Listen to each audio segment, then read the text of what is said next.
ਇੱਕ ਨਾ ਜੀ ਸਾਡੀ ਬੜੀ ਅੱਛੀ ਰੀਤ ਰਿਵਾਜ ਬਣੀ ਹੈ ਸ਼ੁਰੂ ਤੋਂ ਜ਼ਮਾਨਾ ਕਦੀਮ ਤੋਂ।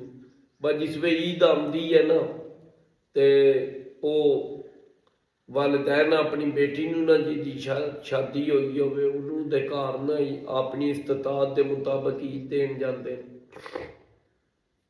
ਬੇਟੀ ਉਹ ਜਿਤਨੀ ਵੀ ਅਮੀਰ ਹੋਵੇ ਨਾ ਵਾਲਿदैन ਉਹਦੇ ਘਰ ਜ਼ਰੂਰ ਜਾਂਦੇ ਨੇ, ਆਪਣੀ ਇਸਤਤਾਅਤ ਦੇ ਮੁਤਾਬਕ ਉਹਨੂੰ ਥੋੜੀ ਬਾਰੀ ਈਦ ਦੇ ਛੜੀ ਜਿਤਨੀ ਕਿਸੇ ਕੋਲ ਗੁੰਜਾਇਸ਼ ਹੋਈ।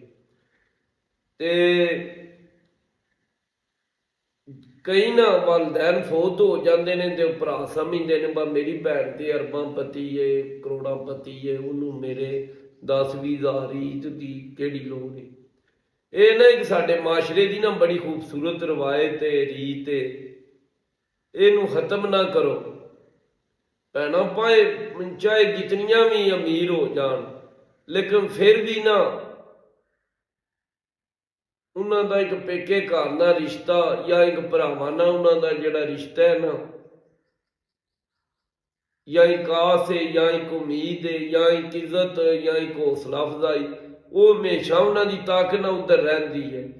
ਤੇ ਇਸ ਖੂਬਸੂਰਤ ਨਾ ਰੀਤ ਰਿਵਾਜ ਨੂੰ ਖਤਮ ਨਾ ਹੋਣ ਦਿਓ, ਇਹ ਰੀਤ ਰਿਵਾਜ ਨਾ ਨਿਭਾਓ। ਇਹ ਇੱਕ ਬੜਾ ਖੂਬਸੂਰਤ ਸਾਡਾ ਰਿਵਾਜ ਹੈ। ਤੇ ਹੋਰ ਜਿੱਥੇ ਇਤਨੇ ਗਲਤ ਰਿਵਾਜ ਅਸੀਂ ਨਿਭਾਈ ਆਉਂਦੇ ਹਾਂ ਤੇ ਜਿਹੜੇ ਅੱਛੇ ਰਿਵਾਜ ਨੇ ਉਹਨਾਂ ਨੂੰ ਤਸਲਸਲ ਨਾਲ ਉਹਨਾਂ ਦਾ ਜਾਰੀ ਰੱਖੋ। ਤੇ ਇਹ ਇੱਕ ਭੈਣ ਨੇ ਫਰਮਾਇਸ਼ ਕੀਤੀ ਸੀ ਤੇ ਉਹਦੇ ਕਹਿਣ ਦੇ ਨਾਲ ਮੈਂ ਵੀਡੀਓ ਬਣਾ ਰਿਹਾ। ਆਪਣਾ ਧਿਆਨ ਰੱਖੋ, ਰੱਬ ਰਾਖਾ, ਅੱਲਾ ਹਾਫਿਜ਼।